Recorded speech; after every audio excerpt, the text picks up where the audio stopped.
What's up, everyone? We back. Season 3, Episode 1. We are here after a little hiatus, they would say.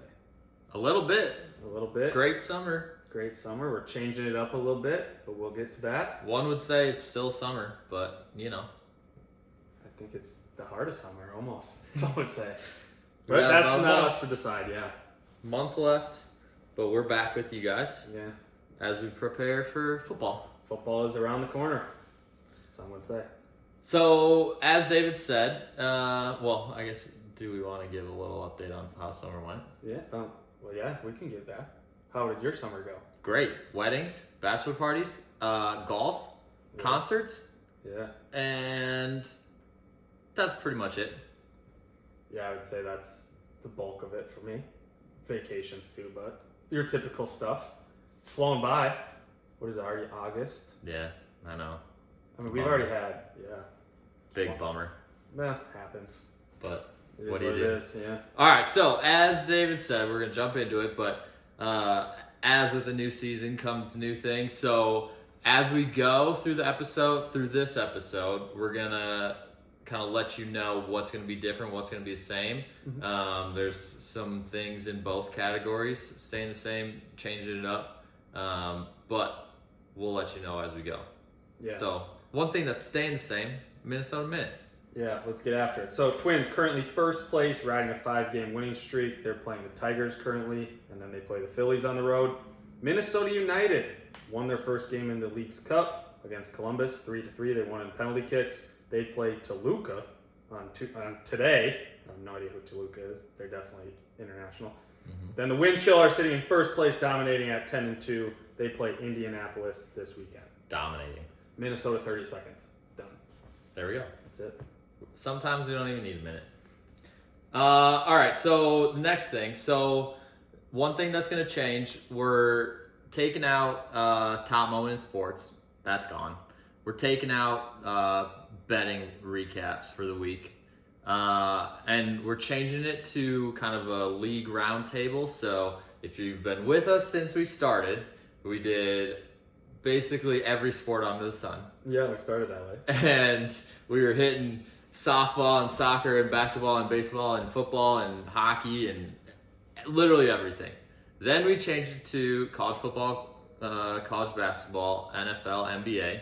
So we've zeroed it in.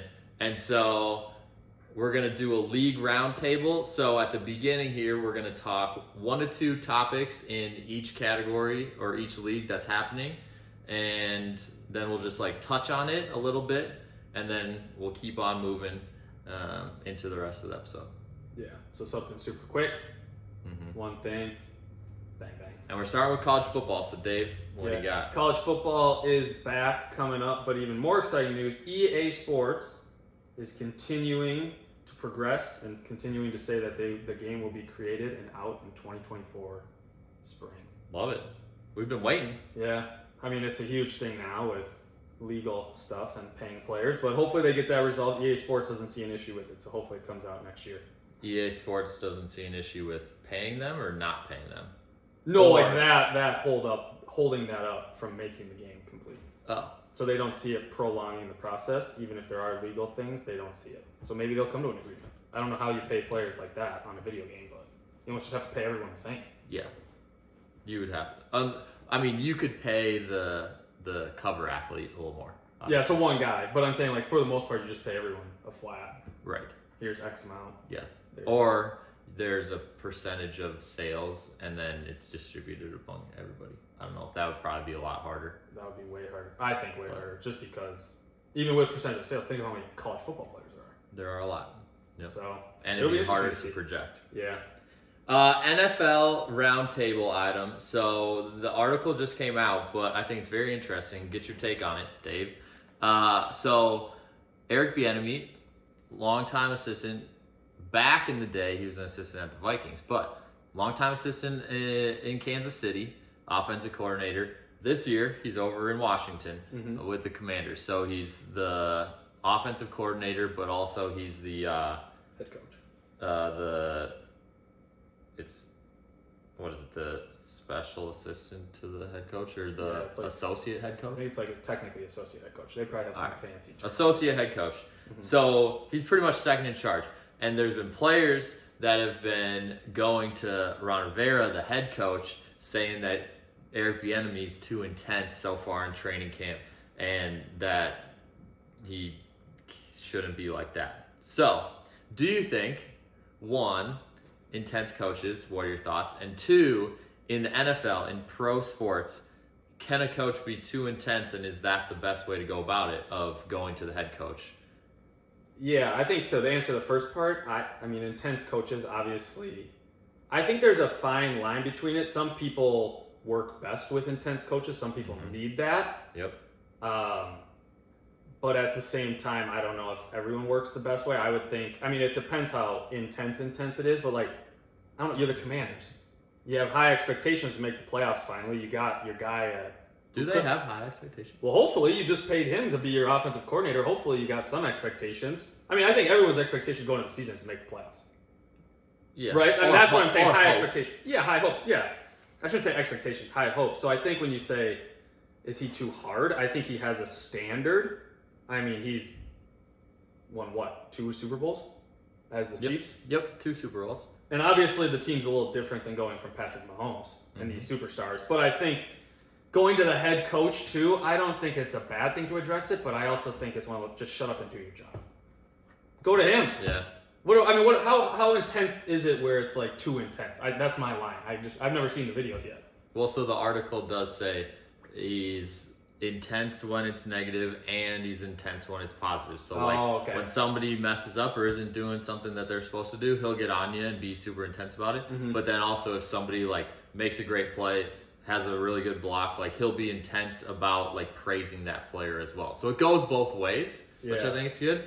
And also it did say that Ron Rivera, when the players come in to like basically talk to him about how intense he is, he just says like, go talk to him about it. That's how it should be. I think at the same time, it's like, it almost, I mean, this seems kind of like it's like, there's still the debate where it's like parents of high school players are doing the work, or high school players or college players, their parent is going up to the coach. No, just go talk to him. And I think here's the thing is you have captains on a team, you have leaders on a team. Maybe it's their job to be like, hey, this is the feel. Like, we're not calling you out.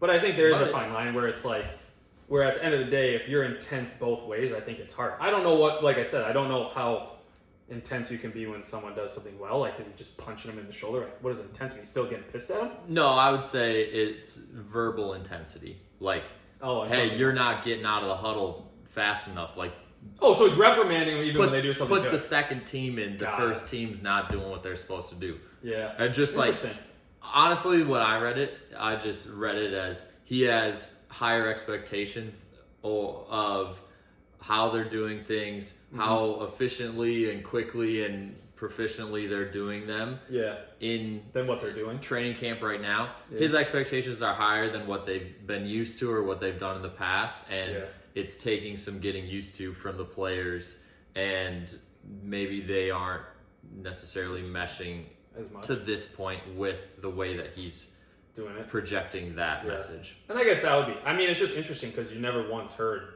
the Chiefs talk about his intensity. Once. Never got brought up. So maybe it is a fine line, but I also think maybe he sees what it takes to go to the playoffs or win a Super Bowl. So, I mean, I think everyone learns differently. I'm going back to the initial question. Everyone, like, if you're intense, there's some people who shut down and don't like that. And there's some people who are like, oh, hell yeah. Rise up to it. So I think it does take some getting used to. Yeah. I mean, going to the head coach, man, suck it up. Go to him. You're a man. Right. Like, what are you doing here? Yep. All right, let's jump in. You know what's coming back to you. Well, we're doing it different. The beer and seltzer, we are doing different. We're still rating and reviewing beers and seltzers. Yep. But how are we doing it different? So what we're gonna do is on one day we're gonna do both seltzers. One episode. So one episode. The next episode we're gonna do the other 2 flavors of that same pack of seltzers. After the second episode, we're basically gonna give our take on the whole pack. So I think what we learned is we used to just jump around from pack to pack and we don't even remember what the pack tastes like. Yep. This way we're do doing one flavor and then 2 months down the line, we do another flavor, and it's like, we don't even remember. wait a minute. Yeah. What are we doing? And so we're doing the Did same we even thing. like that one? Right. We don't even remember. And sometimes you go back to the scoring and it gets all, it's a debacle. But this way, we're going to give you the whole take on the case. And maybe we'll even say like, hey, I would get this case. I would not get this case, X, Y, Z. Yeah. Kind of rate the different flavors in it, and then the overall pack as a whole. Yeah. I like that. And then, so in the month time frame, we'll still have 4 seltzers and 4 beers. It'll just be 4 seltzers, all from the same brand. And then the 4 beers will also be from the same brewery. And we'll kind of hit the 4 general categories of like a lighter beer, a darker beer, an IPA, and kind of like if there's a specialty one or one that is like maybe popular special at theirs, something like that. Yeah, at that brewery. Yeah, so we'll kind of it'll go the whole scale. So it won't just be like light. It'll be the whole scale. Yeah, so it'll be easier to compare brewery to brewery and brand of seltzers to other seltzers. Right. But it'll be consistent because we're just sticking with one brand of seltzers for the month and one brewery for the month. Yep. Bang. So this time we're starting off. We're going with the 3 Birds Hard Seltzer. Wine-based hard seltzer. Where's it from? I've never heard of it. Let's see. Where is this from? Let me look at this one. California, manufactured by Levicki Corp, Mira Loma, California. Yeah. All right. They're lemonades though, so this is just the regular lemonade, and that one is the strawberry lemonade. Strawberry lemonade. This is what the can looks like. Kind of a cool can. Natural juice, gluten-free, refreshing taste. And then it just says that again. 1 gram of sugar, and it's 1 gram of added sugar. Yeah, it says stevia on here. Oh no. Not your favorite. Oh no. It says purified carbonated water plus wine. Didn't you say that it was? Yeah, but I don't know if we've ever had one that has wine. Is that normal? I think we have maybe had one. I don't know. We're kind of starting fresh. Pretty carbonated. Yeah. We better keep track of which one's which because this is the they lemonade look one. similar. Oh yeah, you can smell it. So yeah, This is put lemonade. strawberry up top there. So this is the regular lemonade. Classic lemonade. I lemonade. like the can. Can's clean. Yeah, Can is clean. Very clean. 5% alcohol.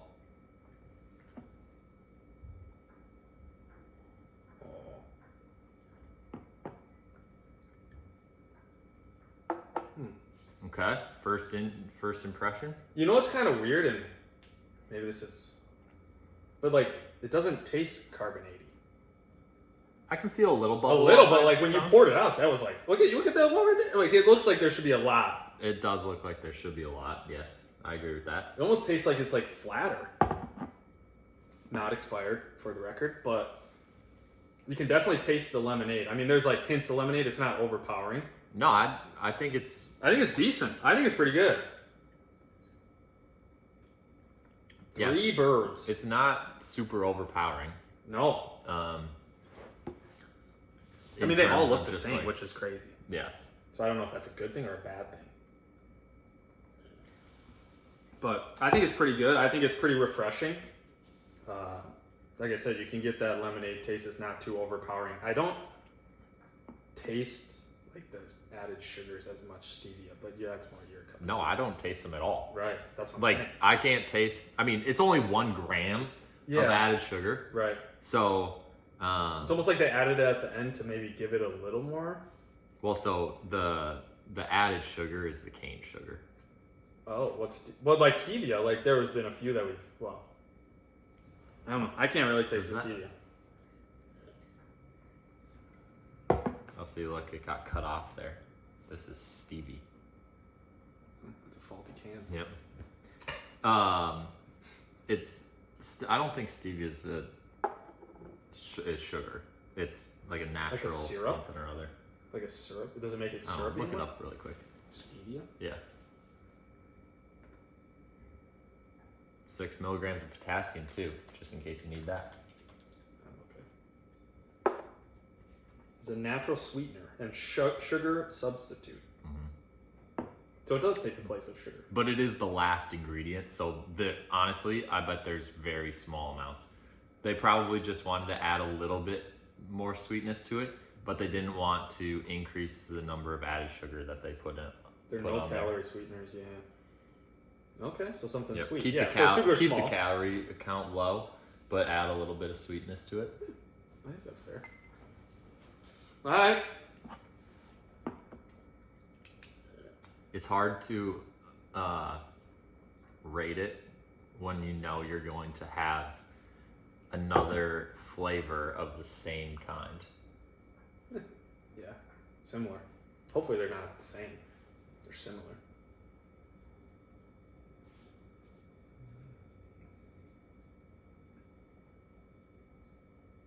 What are you giving it? I would say, I think this is a 7-8. And I will say this, for the record, since this is the new episode of the season, I'm going to be more drastic. All right.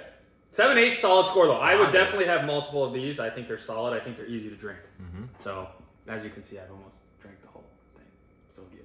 So I know. It's decent. Well, As a test. We said that was the test. that sticks this season too. I've also been trying to figure out if I what I'm getting from it. Yeah. Well, I feel like every time if you your first sip, you're just focusing, I think, more on the carbonation factor and being like, ooh. You know when you have those really carbonated ones and you're like, oh, okay, this is bad. Yeah. Right away. And then you're like, oh, I want the flavor. Then I want the lemonade. Then it's like, do I taste the sugar? Do I? Yeah. Right. So what are you giving it? I'm gonna give it a 7.6. 7.6. Yeah. Not bad. Yep. I think it's good. I think it's not too overpowering. I think if the flavors of future ones are a little bit more pronounced and the flavors are good, then I think that is what will bump up the score. Yeah. And I think this tastes like your basic lemonade it's flavor. your It's just your original. general, yeah. So this one, the strawberry one definitely smells strawberry. Yeah. And so maybe this is where you'll smells start to very taste the sweetener strawberry. and stuff. Yeah. It's possible, yeah.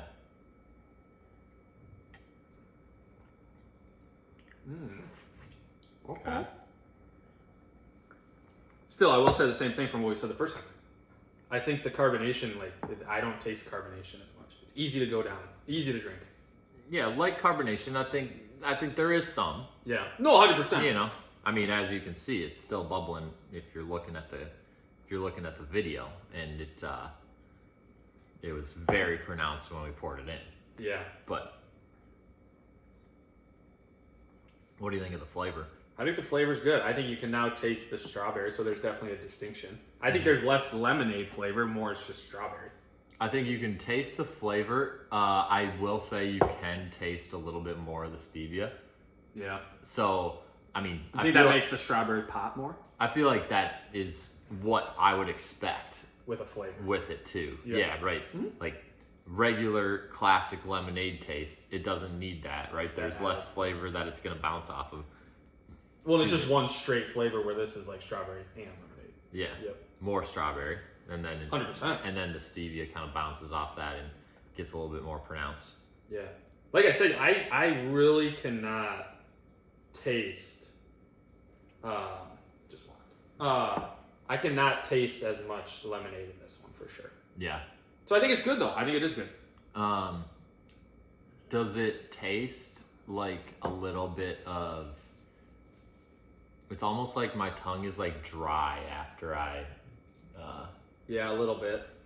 Maybe that's where the carbonation kind of takes that. Yeah, I could kind of see that. I still think, like I said, I think they're very easy and to drink. So I'm pleasantly surprised with the three birds. I think they're pretty solid. Okay, what are you going to give it? I'm giving this one an 8-1.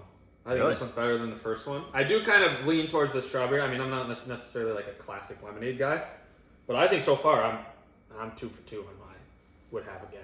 Okay, I'm gonna give it a 6-7. So less. Not as much a fan. I thought the lemonade was a lot lighter and easier to drink. Yeah. But the combination of the stevia flavor and having a little bit of dryness at the end wasn't as much. But I'm also not a strawberry lemonade fan over a regular lemonade. Right. So there you go. We'll go with that. Would you have more than one? If I had the regular and then I changed to the strawberry, I would go back to the regular. Back to the regular. Yes, So if you had the whole pack, definitely. you would go with the regular first. Yes. Yeah, I would. Got it. Nice. So we got, let's see. First time, we got 7-6 for me, 7-8 for Dave on the classic lemonade. And 6-7 for me, 8-1 for Dave on the strawberry lemonade. Yeah. So I think it started out hot. That's a pretty good start. So we'll be back next week. Do you remember what the 2 flavors are? Blueberry. Oh, interesting. Yeah, blueberry and something. Let's see. What do you think, Dylan? Mango. Ooh. Wow. Okay. Wow. We got the farther out lemonade flavors. Yeah. Okay. Yeah, I think these two, when you think about lemonades, like strawberry lemonade is common and just regular lemonade. Right. Obviously. These are the 2 more popular lemonades. Yeah, I would say. Then we got the farther out. Blueberry, that's going to be interesting. But we'll be Mango. back next week for those 2. So stay if tuned. you're still looking for seltzers and lemonade seltzers at that. Yeah, bang bang. But we're sticking with it. And that's what they call A review. a review. All right. Catch Next part. We're moving on. We got college football. So we're going to talk college football a little bit. We got 2 topics we're talking about today. Then we're moving on to NFL. But college football, biggest thing that's happening, literally not just college football, but I think college football is driving it primarily is conference realignment. Yeah. So, I mean, college football doesn't start for a few weeks, but yeah, the conference realignment has been like the talk. it's been hot topic. It's actually been more talked about than even NIL. I feel like this is like huge. Totally. Like this is game changing. Well, I think it's all combined with the same reasoning behind why NIL was so big, which is where the money's being distributed. It's all about the money. Right. This literally puts the cherry on top that it's all about the money. Yeah. But it's crazy. We're going to run through the changes that are being made and then kind of talk about it a little further. Yeah. So we got SEC, not a ton of change. Nothing this year. Next year, they're adding Texas and Oklahoma. So they're just adding. That's it. Yep. And so Texas and Oklahoma, they've been in the Big 12. This year, so 2023 already happened. You got BYU, you got Cincinnati, you got Houston and UCF joining the Big 12. That already happened. They're active Big 12 members at this point. Where were they? American? A combination. So BYU was in West Coast Conference. Cincinnati, right? Houston. Well, BYU was independent actually for that's football, what they were, but then for basketball, right? the majority of their other sports, they were in WAC? the West Coast WCC. Conference. Yeah. Yep. And then you got Cincinnati, Houston, and UCF. They were all in the American. Yeah. That's Yep. what it was. Okay. So those 4 teams added into the Big 12. Nobody left this year. Next year, you got Texas and Oklahoma going to the SEC, like we just mentioned, and you're adding Arizona, Arizona State, Colorado, and Utah in 2024. Yeah. I think just talking about this quick, like Texas and Oklahoma joining the SEC will be great because it'll be a lot more competition on that side. But I also think if you're not just talking about football, like this is huge for Houston basketball wise. I mean, they've always been that one team where it's like, you guys never play anyone. Well, now you go play Big 12. You got Baylor, who's solid. You got the Kansas State. Yeah. You got some. I mean, so it'll just be. And like you said, I think it's one of those things. Like the football might have pushed it, but this is going beyond football. And even Arizona adding in next year for basketball. Right. Well, in Colorado, you look at Deion Sanders. I mean, now it's like, hey, play the best. I mean, Big 12 ain't slouches. They don't really play defense, but in football, so. No, it's a step up for football though for them. Yeah, I mean it's just a Power 5 conference. That's what you want. Yeah, I mean Pac-12 was Power 5 as well. Pac-12 was crazy. But now we'll probably have to change Power 5. All right, so that's what's happening in Big 12. Big 10. So we're kind of just picking away at the Pac-12, right? We got UCLA and USC. That's been established. They were adding into the Big 10 in 2024. Mm-hmm. Just recently, Oregon and Washington are also transitioning over to 2024 to the Big Ten in 2024. Yeah. I think it's interesting because UCLA and USC already established it and they were moving over. Technically, they signed over into the Big Ten before like this coming year or whatnot. Okay. Then the TV deal is until the end of this coming year. And so they have to pay a fee essentially to move. Yeah. But Oregon and Washington don't. Because the TV's done. So it's a new because contract. it's done after this year. I mean, yeah, interesting, but to them, they'll make more money. Yeah, it doesn't. Big time. I mean, In the grand scheme of things, it doesn't Yeah. matter. But it's probably not a small chunk of change. No.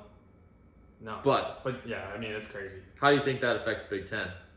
Oh, I think it's great. I mean, I think when you look at it, I mean, I'll talk about a sport maybe we won't talk about, but like softball wise, like UCLA's always been elite. Washington last year made they're elite. Then you look at even basketball, like Oregon, okay, average. USC, not They've bad. been up and down. UCLA, pretty good. Yep. So I think the biggest change I think will be, and maybe it's not as big as you think, but like during the football season, if you're talking about football, like you're coming to the Midwest where it's freezing almost every game. UCLA, USC, you're going to games where it's 80 degrees. And the time difference is different. So like they don't play at 11 a.m. I just think it'll be interesting too because you look at it, and I don't think they've created the conferences. I don't think they'll do that till next year. No, so... Oh, they have. Have they said which ones are getting added to what? No.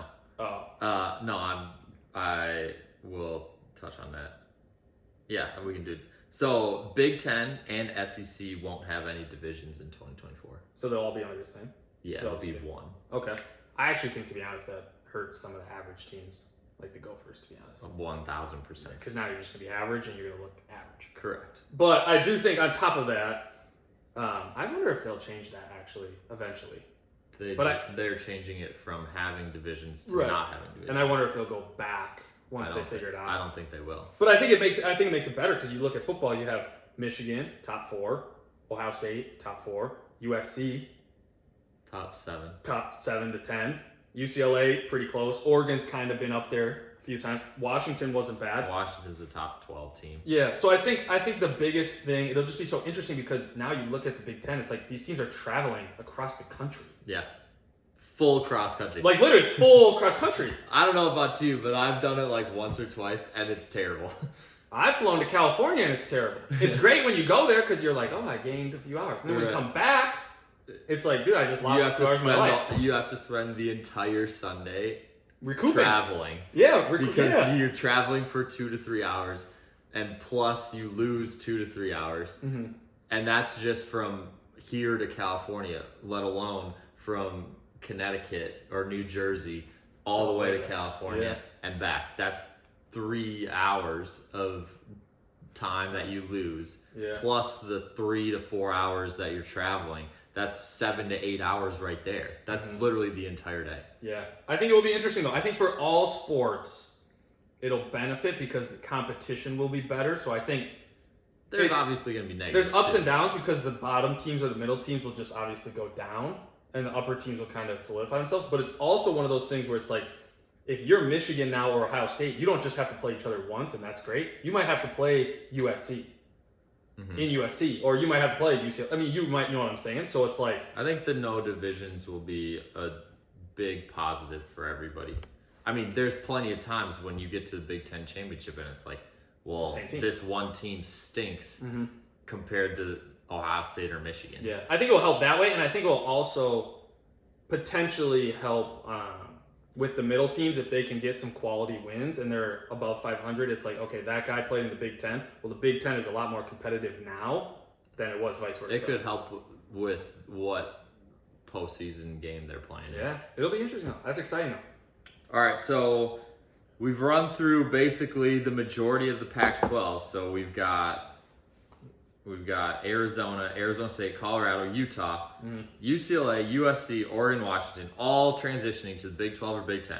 So remaining in the Pac-12 of the teams that were there, we got Cal and Stanford, and we got Washington State and Oregon State. Recently, Cal, Stanford talking with the ACC about joining that conference. ACC. I think that's very interesting because I feel like they would just be on a complete island out there. Well, that's what I'm saying. I wonder. It's like I get you want to join a big conference, but like, well, these conferences work. The ACC's talking to them too. 100%. They're essentially reviewing the financials. If it looks good, then it sounds like it's going to happen. I just think it's crazy because like these conferences were created where you almost were like, okay, you're in this territory of the United States. Yeah, it's kind of regionally. Now this is Cal, and now you're going to play Duke in the ACC, or you're going to play Miami, or you're going to play Duke's going to play Cal. The traveling will just be a mind. But you want to know why they're doing that? Money. It's all money. Viewership of being able to have an ACC game in the morning. Yes. At 12 o'clock Eastern time, which is 11 o'clock Central time, which is 9 o'clock West Coast time, right? Yes. So you're waking up and you're watching Cal play at Duke. Yes. And then as the day goes on, you got a game at 2 o'clock in Central time, 3 o'clock on the East Coast. Yeah. And then you got Virginia Tech playing at Stanford at 7 o'clock local time in California, which is 10 o'clock on the East Coast. Yeah. You can literally span the entire day of ACC sports. Well, that's what they all want to do. So now it's like you have a Big Ten game at 11 a.m. SEC is kind of missing that piece of it because the Big Ten and the Big 12 and the ACC will all have that aspect in their scheduling with the teams that they have in their conference. Yeah. But so like that's the one thing that the SEC doesn't have. Granted, they have pretty much all the good football schools, like all the really top dog football schools.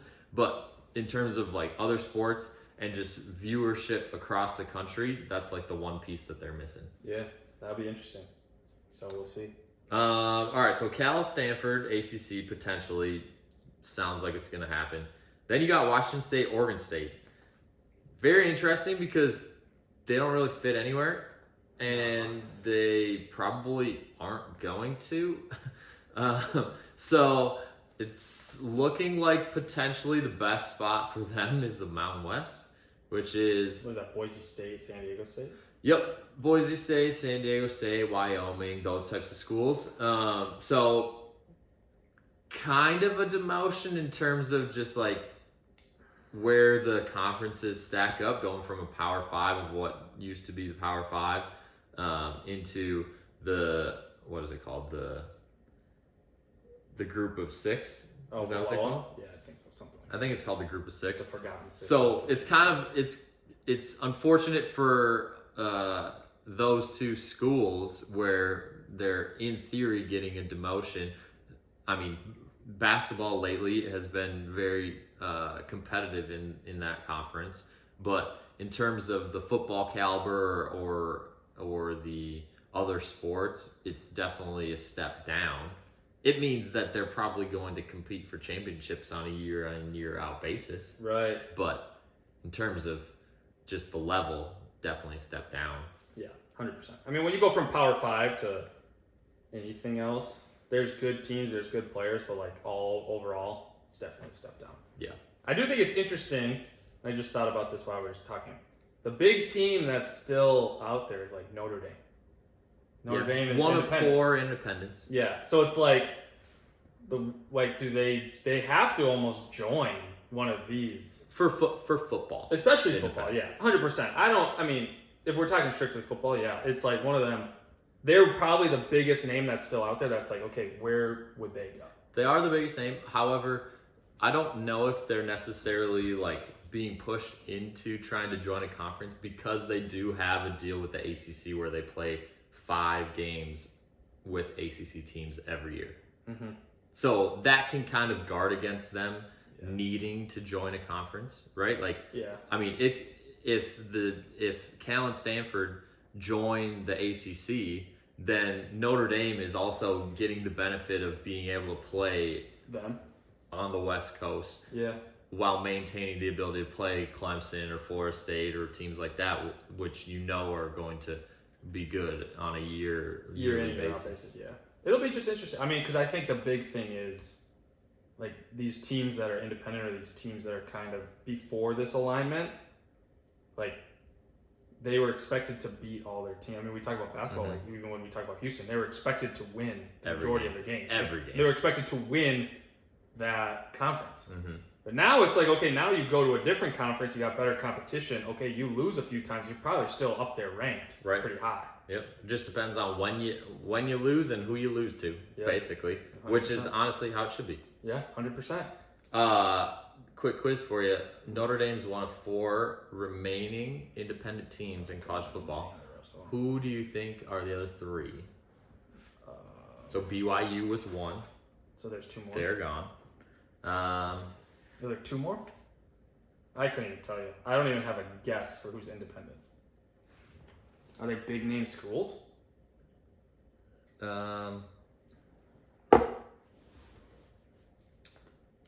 Fairly.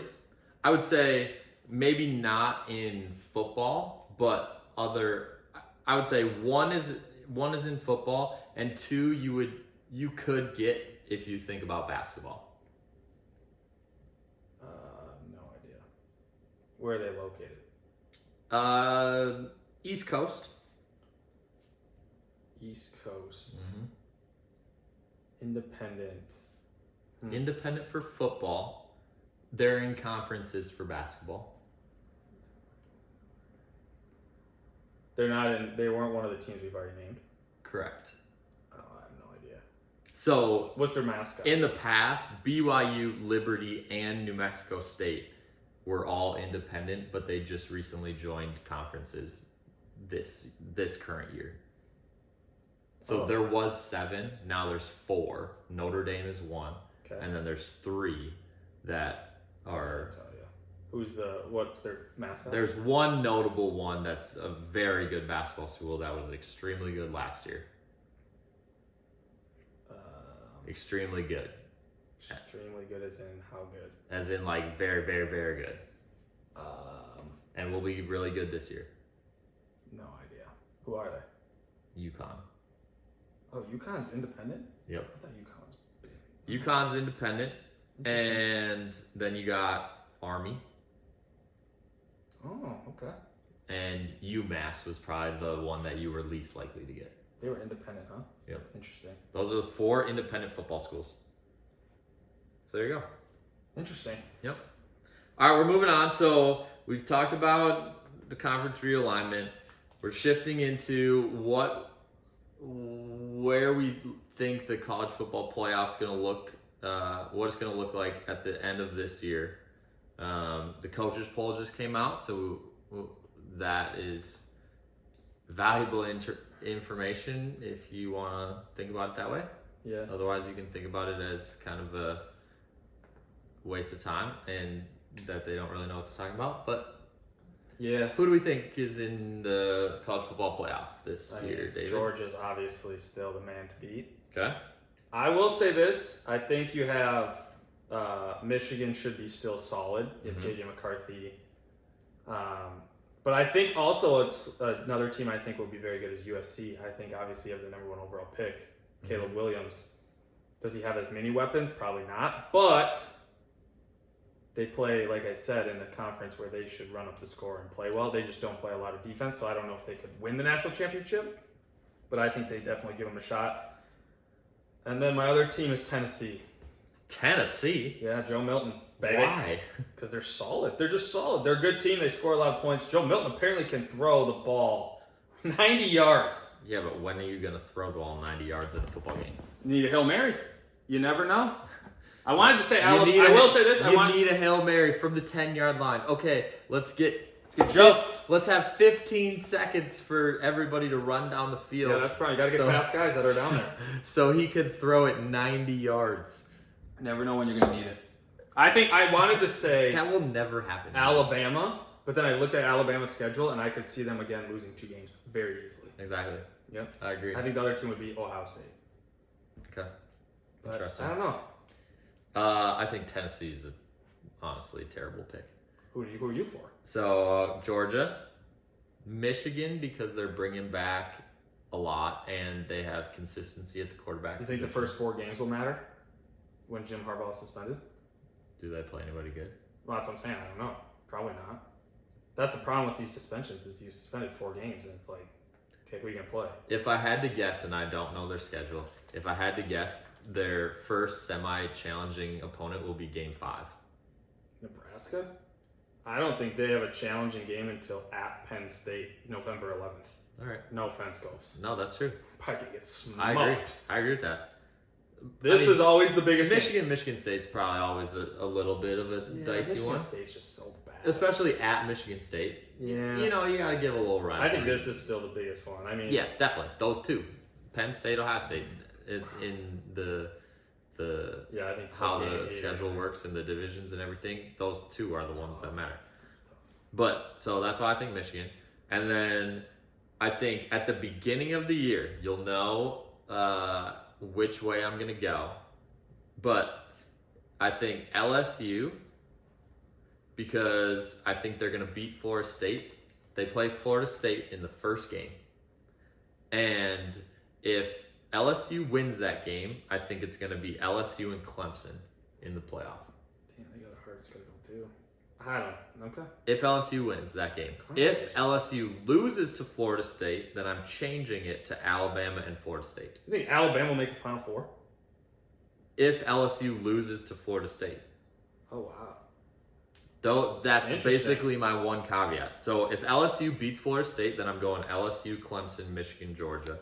And if Florida State beats LSU, then I'm going Georgia, Michigan, Alabama, Florida State.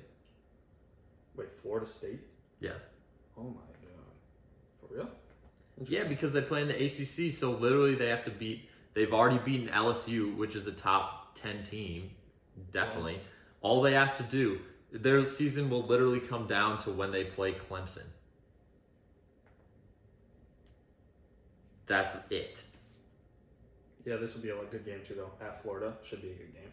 Yeah, I mean, they won't beat Clemson. I don't think they'll beat Clemson in Clemson, though. That's the hard part.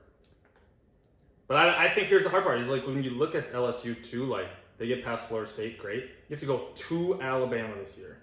Yeah, to Ole Miss. I think that's a dub. I think that's a dub too, but that's gonna be a good game. It's basically the Alabama game for LSU. So that's why I'm saying if they beat Florida State in the first game, then they just have to beat Alabama.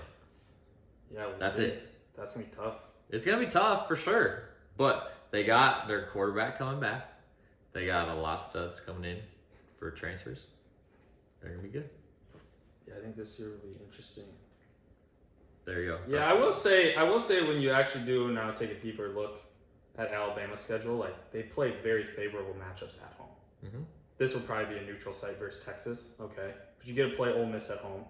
You get to play Arkansas at home. You get to play LSU, Tennessee, all these guys at home. Yeah, I think Alabama probably has a better shot than LSU just because they will win this game right here.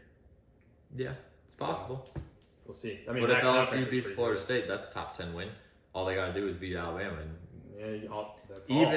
Well, yeah. I mean, even if they have one loss, right? Like, they're at least in the conversation. Yeah, we'll see. So, we'll wait and see. There you go.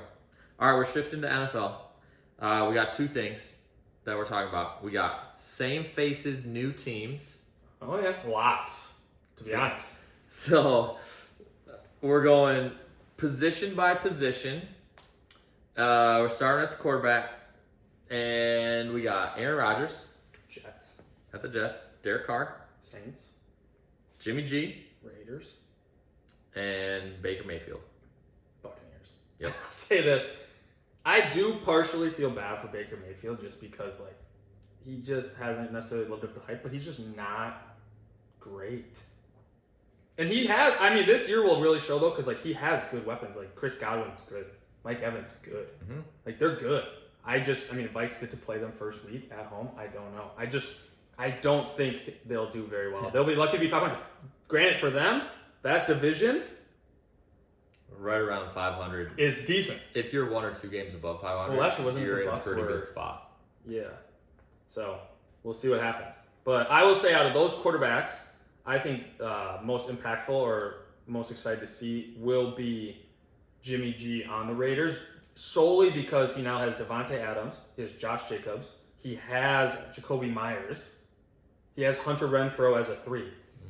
You could compare those 3 and say they're actually better wide receivers than the 49ers, or they're comparable. Granted, once you put Christian McCaffrey in there, they're probably not comparable. But he wasn't going to play on the 49ers. He was like the third string guy. Yeah, totally. So he has a better opportunity. I think the Raiders could be decent offensively. I mean, just throw the ball to Devontae. That's true. So good way to do it. And Josh Jacobs, I mean, last year was a stud, so he should be a stud again should this be year. good, yeah. I mean, Aaron Rodgers is the easiest answer because they have the highest expectations. Honestly, I think Derek Carr has the most to gain from this year because the division is poor, and he has good weapons around him. And so if he can bring them to the playoffs, great defense, they won't have to score a ton of points every game. So I think if he can be solid for them, I think he could definitely gain the most in being in a new situation. It was just time that he... I think it was one of those things where I think Derek Carr is a solid quarterback. I think, like you said, it was just time finally where it's like, all right, you got to change it up. Yeah. Just change it up. Yep. And like he has I mean, here's the thing: is like Chris Olave is supposed to be a stud. You get Alvin Kamara back week 4.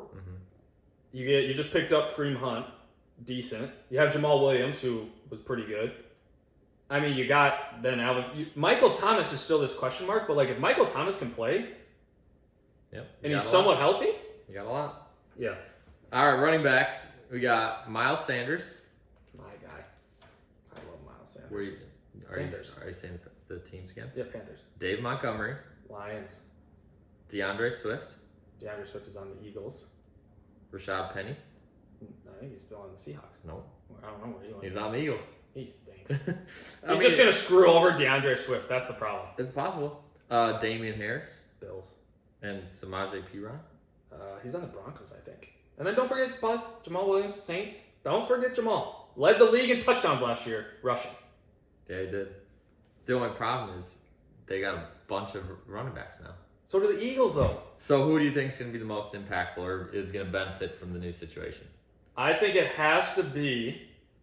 Well, I think truthfully it has to be Miles Sanders. Solely because last year Miles Sanders was pretty good on the Eagles. But like I said, they rotate all these guys in, and you just never know if Boston Scott is somehow hot. He just runs in the ball. But I will say now on the Panthers, you look at it's like him and then Chuba Hubbard or whatever. Chuba? Yeah, Chuba. And you got a rookie quarterback. They're going to want to use Miles Sanders more. So I think they're in a good position. I think the hard part with the Eagles is like you have a quarterback who likes to run just as much as the running back. Yep. I don't think Bryce Young will run that much. No. I think he'll be able to, but he's not obviously a Jalen Hurts. No. So. Honestly, all the situations are kind of questionable to me. Well, I think you look at all the questionables. After Miles Sanders. Here's the hard part. So you look at the Lions. They just drafted Jahmyr Gibbs. He should be their number 1. Yep. You look at the Eagles, like we just said. They got 2 guys on this list plus other guys that they have. Then you look at the Saints. Sure, Jamal Williams. But you just signed Kareem Hunt, so you obviously don't have too much trust in Jamal Williams. And Alvin Kamara's back. Yep. Then you look at the Bills. James Cook is supposed to be the guy. So Damian Harris might be irrelevant. He might. Come or week he 5. might just be doing the same thing he did in the Patriots and run 40% of the time that he's in there, and then James Cook's the receiving back. Yeah. You never know. We'll see. So, I don't know. I mean, like you said, those guys, Miles Sanders obviously has to be the pick. But like those other guys, it's like, because Miles Sanders doesn't have anyone competing with him. Really. I mean, Chuba's fine, but like, no. Totally. All right, wide receivers, we got DJ Moore. Bears. DeAndre Hopkins. Titans. Brandon Cooks. Brandon Cook. I didn't actually know that. Cowboys. Yeah. I forgot about that. Yeah, Cowboys. Jacoby Myers. Jacoby Myers. Yep. Back on the Raiders. Or not back on the Raiders. He's on the Raiders. Yep. Juju. Patriots. Elijah Moore. I have no idea. Is he on the Browns? He is on the Browns. Yeah. Nice. Trash. Adam Thielen. Thielen's on the Panthers. Yep. With DJ Chark. Did you have anybody else? I had Allen Robinson just on the Steelers, but that was way down the line. Trash. But might find a way now to actually be relevant, even though probably not. But probably not. I think when you look at all those guys, else? Well, Allen Lazard is on the Jets. Yeah. All right. I mean, that's a big one. Yeah. It's Aaron Rodgers' favorite target. All right. So who's number 1? Has to be DeAndre Hopkins. Titans. I mean, it has to be. It has to be a guy who now has like DeAndre Hopkins was one of the best wide receivers for a long time. Granted, the hard part for him is he's in a run-heavy offense, but this might allow Tannehill to throw the ball a little bit. I mean, they have Treylon Burks, who's not bad. They but, don't want to throw the ball though. Yeah, but you can't just keep running Derrick Henry 40 times a game. The bro is beat up. They do it. That's how they're not good at it. That's how they're gonna win. But I think I'm excited to see D-Hop. I think he can. I mean, every time his hands touch the ball, he catches it. Pretty much. Dude, his stats last year when he played like 5 games, very good. Fantasy, he averaged almost 15 to 20 points. Yeah. I mean, and I'm not saying Kyler just chucked it up to him multiple times. Yeah. Fine. I think Tannehill's a little better. Maybe a little more accurate. Yeah. But that's why they got to run the ball. Create space. And it's Tannehill. I think DJ Moore is definitely the number 1. Yeah, I'll throw this out there. I'll say this.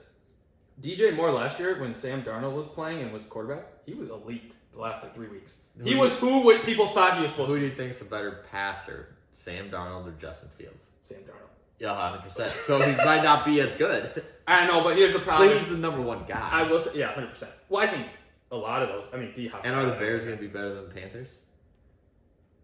I Are the Bears hope not. this year going to be better than the Panthers last year? Yes. So it How could good be how bad were the Panthers last year, though? Not great. They were 7-10. They were second place. They were almost in the playoffs. Not great. They're better than the Bears. Not great. I will say this: that the They problem got is, lucky. I'm excited to actually see DJ Moore because he is elite.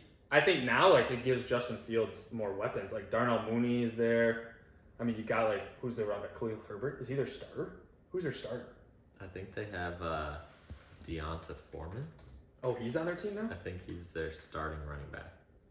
That's wild. I want to say. They have Chase Claypool too, I think. No, Khalil Herbert. Yeah, it's he's the backup. He's a backup. All right. But you got decent weapons. I mean, So, you got that- Chase Claypool is not awful. Yeah, he's not good. Equinemius St. Brown, not bad. Not as good as his brother, but not bad. All right. We need to move on. Yeah. These random. I think DJ Moore is decent though. I think it'll be hard because Justin Fields literally can't throw a football. Yeah. I mean, I know you saw Not the video the of him best trying to throw a water But balloon. maybe he got better this offseason. You see him throw a water balloon? Yeah, he missed. I mean, popped. Yeah, he completely missed. Hit the ground. Yeah. I mean, come on. Bad. All right, tight ends. Darren Waller, Giants. Dalton Schultz. Dalton Schultz is the Texans. I actually did not know that. Yeah. Shocking. Mike Gesicki. I have no idea who Mike Gesicki's on. He's on Patriots. Oh. Yep. Irv Smith Jr. Yeah, that was Bengals. I didn't know that either. Yeah, and then Hayden Hurst. Yeah, he went to the Panthers. Yep. So I'll say this. A lot of shocking tight end. A lot of shocking. I think this might sound terrible. Like Darren Waller to the Giants, actually, he might be the number 1 target on that team. If he's healthy. The hardest part about Darren Waller is if he's healthy. Yeah, I mean, they just have such a random group of receivers. Right. Which bumps up Darren Waller. I just think the hard part about it with Irv Smith going to the Bengals, like the Bengals, yes, they'll throw the ball a lot, but like you have 3 elite, or 3 good wide receivers, 2 elite, quote unquote elite, 1 great, 1 elite wide receivers. That's why I almost think Gesicki is maybe the And guy the Patriots on that line. Because Mac Jones cannot throw a ball more than 20 yards. I know, and, So that's- and the Patriots love tight ends. Yeah. Love them. So we'll see. I mean, that's interesting though. There's so much. I mean, maybe we don't realize it, but like I feel like this year offseason, like there's so much more movement. Yeah. So much movement. And also, before we move on, shout out to Foster Moreau. Yeah. Beating cancer. Mm-hmm. And then who's he on? He's on the Saints. Saints, yeah. Yeah. Dude, I'm telling you. He was not out for very long, and which is insane. But They're superhumans, man. shout out. All right, kickers. I couldn't tell you. I didn't even look these up. We got Brandon McManus on a different team. Who He's was been he on the Broncos for forever. And it actually benefited him because he was playing at Yeah. higher elevated. Guess which team he's on? I'm going to say, I couldn't even give you a guess. Steelers. Jaguars. Okay. Decent. Don't hate that. Then we got Matt Gay. He was on the Rams. Yep. No idea who he's on. Is he on? Colts. What? Yeah. Whatever happened to the guy with glasses? Well, he's changed teams as well. He's on a team though? Wasn't he cut? There's two kickers. You know on what I'm each talking team. about, the Georgia guy. Yeah, Rodrigo Is he done? Blankenship. No. He's on a team? Yeah, he did. Oh shit. Him and another guy are Rams? Is he on the Rams? Nope. I don't know. He's on the Bucks. Oh. Who was the Bucks? I don't know. With Wait. Who was on the Bucks kicker last year? what? I thought the Bucks kicker last year was good. With Chase Money McLaughlin. He's also on the Bucks. So they're just trying out players. Who was their kicker last year? I thought he was decent. I don't know. All right, so then the other big name, Brett Maher. Not on the Cowboys anymore. No. He went to the, let's say the Dolphins. No. Who? Broncos. So he's going to be kicking good. Yeah. Yeah. But the Jags guy, he went to the Lions. So this is just a site. Greg Zuerlein, Jets. Was he there last year? Yeah, he was. Greg the Leg? Yeah. He was a former Yeah. Ram. So, interesting. I think it's the same thing. I think it's like one of those things where it's like, I mean, McManus not being a Bronco is going to be it's weird. Weird. Yeah, and he's going to not benefit because when he played in Mile High, he kicked like 65 yarders easily. Yeah. But he'll score more because he's on the Jags. Yeah, Jags would be nasty. Mm-hmm. Jags kicker last year wasn't even that bad. No, he moved teams too. Oh, he's on the Lions. Indoor. So he'll be good. Yeah, indoor. Where's Matt Prater? Arizona still? I think so, yeah. Steroid Prater. Yep. All right, next thing for NFL, we're talking about rookies we're excited about. NFL draft came and went. Mm-hmm. Who's the number one player or group that you're looking at? Well, I think group has to be quarterback because all three of them will start and make an impact. Mm-hmm. But I think the player I'm excited about is Jahmyr Gibbs. Okay. From the Lions. I think because I think he's a better DeAndre Swift. And he's just great out of the backfield. Obviously, you have David Montgomery, who's not necessarily catching back. But the only downfall I see with him is the fact that the Lions don't know how to just use one running back. Mm-hmm. But I think he could be elite. I mean, you watch, he's very fast. He's very agile. He can catch the ball. They obviously moved up in the draft where they drafted him a lot earlier than people thought. Yep, totally. So I think he's going to be very exciting to watch. Obviously, group quarterbacks. I mean, you have all three are starters. That's my number one thing. Has to be. Is not the group. I'm interested to see Anthony Richardson. Yeah. I mean, he's got probably the best. The question will be, I think, will hurt him, though, if Jonathan Taylor doesn't come back. His team is just not that good. Yeah, well, but the coach could be very good for him because he just had a year with Jalen Hurts, which very similar player. Mm-hmm. But apparently, this is reportedly, the Anthony Richardson has already gained weight after the draft. Yeah. So he's planning on playing at 6'4", 255 at quarterback. Yeah. The average height is like 6'2" last year. Well, I think it'll be also very interesting for him because his big thing was like, obviously his size was massive. It's huge. But like his accuracy was just so bad in college that people were like, is this guy great? And then they were like, screw it, we're drafting him. And he's so athletic though. Yeah. Well, the thing is you can't teach the size. Like obviously you can grow weight. Bryce Young is going to be 5'11", 6 feet forever. This Anthony Richardson guy is 6'4", so it's like if he puts on weight, that's a bulldozer. All right, so he's planning on playing, reportedly, 6'4", 255. Derrick Henry, which is like the guy everybody compares to everybody as like the worst guy to try and tackle, is 6'3", 247. So Derrick Henry, 6'3", 247. Anthony Richardson, 6'4", so an inch taller, 255, 8 pounds heavier, is what he's planning on playing at. Yeah, I think the hard part... That is crazy. Yeah, it's crazy. I think the hardest part, though, is he's not going to run 40 times a game. No, he's not, but he's probably going to run 15 to 18. Yeah, I don't think they'll want him to do that, to be honest. I mean, I'm not saying he'll get hurt. I don't think he'll run 50. I mean, maybe 5 to 10, but I think when you're first-year quarterbacks, they don't want these guys. They don't want these guys running. They still don't even want Jalen Hurts to run, and Jalen Hurts had 12 rushing touchdowns last year. That's like the one way that the Colts are going to be successful, I think. Yeah, I mean, the Colts team, I think, to be honest, if you look at the quarterbacks, I think it'll be very exciting to see Bryce Young, not only for the hype, but like he has probably overall... He has good weapons. Mm-hmm. I mean, Adam Thielen's your number one wide receiver, which is scary. Yeah, not great. Yeah, but I mean, DJ Chark. All right, what else are you looking at? For that? Just for rookies? I think rookies, when you look at it now, if we flip, I think, well, obviously I'm excited for Jordan Addison. I think watching the videos, he's our wide receiver 4. Who's 3? KJ Osborne. No, KJ Osborne's 2. Oh, I don't know who's 4. They said is he was... Rager 3? Hopefully not. Rager's still on our team? Yeah. He's a good special teams guy. He's a good punt returner. Yeah. He ain't a wide receiver. Who's 3? Well, this has him at 2 now. Or slot, maybe. But, so he was maybe 3. They might have had... Well, N'Keal Harry's actually probably better than Jalen Rager at wide receiver. Well, I will say this... I don't know. N'Keal Harry, the video that I saw, he looked slow and like he should be playing tight end. Yeah, I mean maybe, but we'll see. I'm excited for Jordan Addison. I'm also excited for a guy named Jalen Hyatt, Tennessee guy. Shout out to the team that's going to make the Final Four. But he is. Which team is he on? He's on the Giants. The Giants wide receiver core now. Their offense should be good. And Danny Jones just got paid. We'll wait and see. But I think besides them, the wide receivers are pretty similar. I mean, you look at Jackson Smith and Jibwell, whatever his last name is, with Seattle. It's like, could he be good?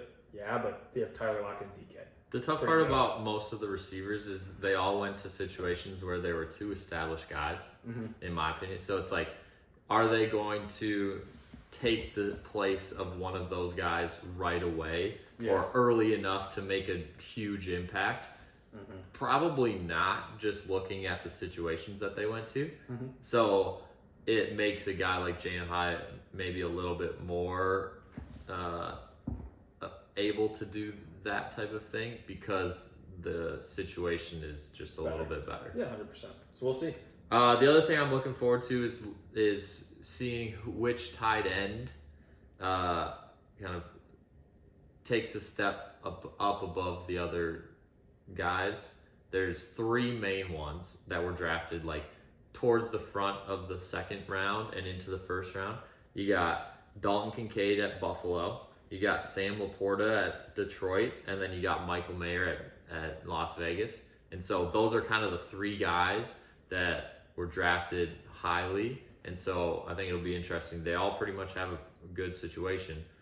We'll see. It'll be interesting to see which one of them kind of steps up above the other two. Yeah, I think Dalton Kincaid will take over the spot, but I think he has the most competition with Dawson Knox. The totally. Raiders, you really don't have anyone in that. Or Detroit. Yeah, Detroit. And they like to throw the ball because they're always behind. But with Mayer or whatever, it's like he was literally supposed to be like the best guy coming out. Yeah. And then now from what I've heard... And he was the last guy drafted, obviously. Yeah, because from what I've seen is they love this Kincaid kid. And so I think he'll be good. I think it's just hard when you have... I mean, they all go to teams where it's just like the quarterbacks, like to check down a lot, and the quarterbacks will have to throw a lot. Yep. So it'll be interesting to see. That's true. I would I think Jared Goff actually... I don't actually think that Laporta might be in a better situation too, just because Jared Goff loves to check down. I think he's probably in the best situation is Laporta. Yeah, because Dawson Knox is there, but you also have like obviously Stephon Diggs is the focal point. So yeah, we'll wait and see. That's true. All right, we good with NFL for today? Yeah, I'm fine. Love it. All right, we're moving on. Last part, we're bringing it back because you guys like it and we want to interact with you. So we're calling it Fave 4. Fave, F-A-V 4. No, yeah. F-A-V. All right, I want to make sure we establish that. F-A-V 4 with the number 4. Yeah. So it'll be similar to top 5. We're only doing 4 though, obviously. Fave 4. So we're gonna draft our You have the quarter? squads. Right there. It'll be groups of 4 every time. Yep. Nice. And we're gonna today's category is Fave 4 duos. Not sport. Doesn't have to be sports related. There's no constraints on what category Zero of constraints. duo it is. You want me to call? Yep. Heads. It is heads. I'll go second. Okay. Which snake draft? Yeah, snake draft. Follow us on Instagram. There's only 4 picks though. Batman and Robin. Number 1. Yeah, that was on my list. That's a good pick. I'm gonna go with my first pick. I'm gonna go Woody and Buzz. Okay. And I'm gonna go Mario and Luigi. All right. I will caveat this. I don't have one sports one on here. That's okay. I'm gonna go with Shrek and Donkey. Okay. my mind definitely went Disney. Yes, 100%. Hard. Well, they got more. And then we're gonna go with SpongeBob and Patrick. Nice. All right, so my next one for duos is gonna be peanut butter and jelly. Ooh. All right, solid. Yep. That's solid.